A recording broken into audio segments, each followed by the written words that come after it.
All right, so for this first one, we're gonna start with our feet, and you can actually use a foam roller or a lacrosse ball if you have one. Tennis balls don't work great because they're fairly plush, and so they might work on some spots, but for most spots, they're not gonna give you enough pressure.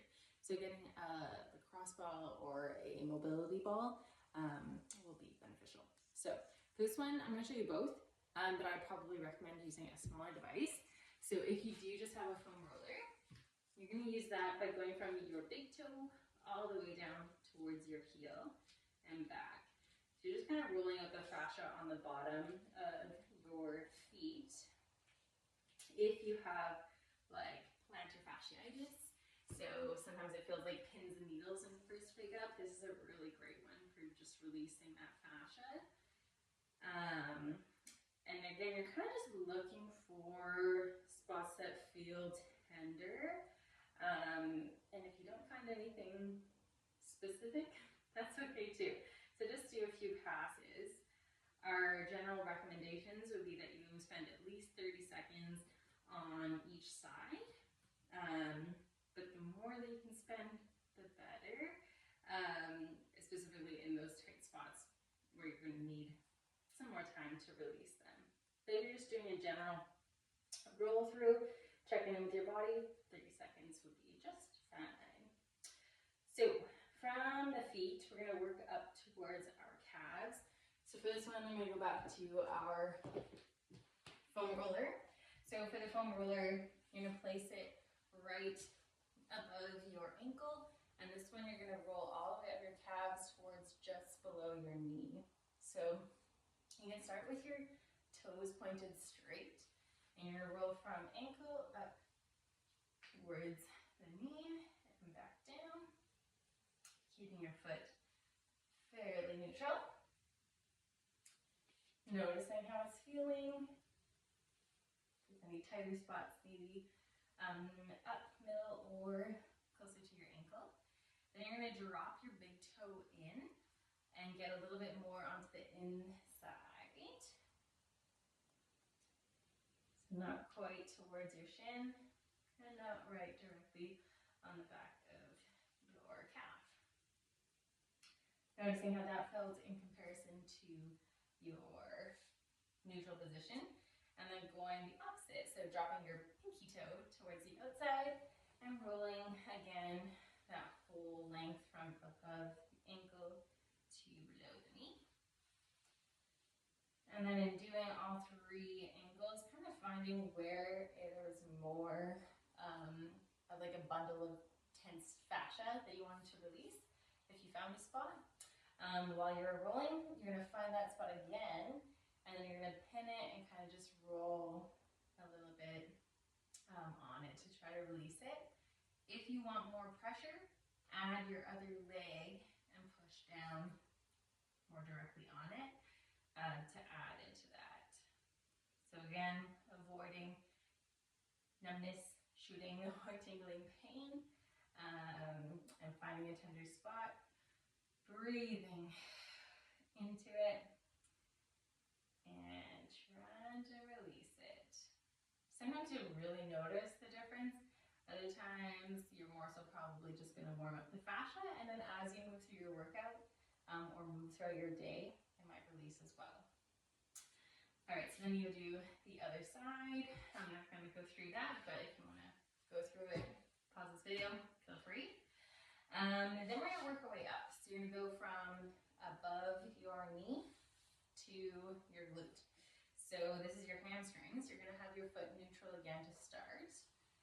Doing a pass all the way up towards your butt. I like to do 3 to 5 passes and just really checking in. Like right now I'm feeling it a lot more closer to my butt.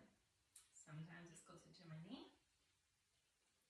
And then just like we did with our calves, we're going to turn our foot. So drop your big toe towards the middle, and then same thing, you're going to pass along the outside, or the inside, I guess, of your leg, but still at the back, posterior side. So if you didn't know, you actually have 4 hamstrings, and one of them crosses at your hip and behind your knee, where the other 3 cross just at your hip and attach above. And so by manipulating your foot position, whether it's neutral, inside or outside, you're gonna hit those different hamstring muscles. So just a little FYI, they all piece together and help do similar movements, but they all have independent jobs as well. So on this one, I'm actually feeling a bit of a kind of rope knot. So a rope knot will feel like a bit of a thicker knot, or when you're on it, it almost like slips off of it. And so you'll notice these little things as you're going through it. Maybe it's like a tight, small bundle, or more of a rope knot style. So again, after having gone through all 3 different foot positions, going through where it was most tense or sore, and spending some more time in that position. Again, you can add a little bit more pressure with your other leg, just adding a bit more weight. This is quite a bit of work with your wrists and your arms and your core. So if you ever need to rest as you're going through it, feel free. You will build up more endurance as you go, but especially if you're doing this after a workout session and maybe even shoulders, you might need to rest a bit more or manipulate your body to get into a position where you don't have to use as much. So just an FYI. All right, so after that, we're going to go into our glutes. I'm going to show you on this side. So we finished going from above the knee towards our glute, and now we're going to go directly on our glutes. So I'm going to extend that leg. So if I'm focusing on my left glute, I'm going to straighten out my left leg, and then my right leg, I'm going to bounce on that foot. It's going to be my stability. And then from here, I'm just rolling my glute, so going from where I finished off with my hamstring up towards closer to my back or my QL muscles. So doing a couple passes again, focusing, let's start on the outside, so your glute med. Doing a few passes here. This one's also a great one that you could use the lacrosse ball for. You could do it on the ground, but it's going to be a lot of tension because that surface area on a lacrosse ball is a lot less than with a foam roller. So it's going to be a lot more concentrated. But that one's a really great one to do on the wall. So if you take the lacrosse ball and put it on the wall and then lean your hip into it while you're standing, that one will feel really good. It's probably like one of my favorites. And then you're going to do neutral, so getting your glute max. Oh yeah, feeling some knots in there. So again, a couple passes, and then dropping towards the inside.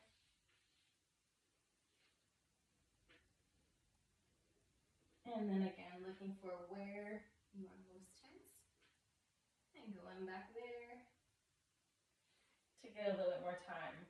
And then same thing with the hamstrings, but this time you can cross over that other side that's been stabilizing and press into or lean into your glute to where you're feeling the tension. Good. So again, it's kind of change side to side and day to day on where you're feeling it and how you're feeling it, how much time you need to spend on each one. So make it work for you. We're just going through a general idea on how to go through it. So that's your glutes. We're going to go into the front side. So we're going to go into our, actually we'll start with our anterior. So this is the one that I would say we typically touch on, but it is one that I know right now I'm actually feeling it quite a bit. But sometimes from either wearing shoes that aren't great, i.e. high heels, ladies, or really like cheap shoes, or if you've been running and you kind of haven't either been running for a while, so you're getting back into it, shin splints, you'll often feel here. So if you can release the anterior, that will also give you a little bit of relief. So for this one, you're going to take your foam roller and you're going to go from above, or just below the knee rather, towards your ankle. Again, doing a couple passes.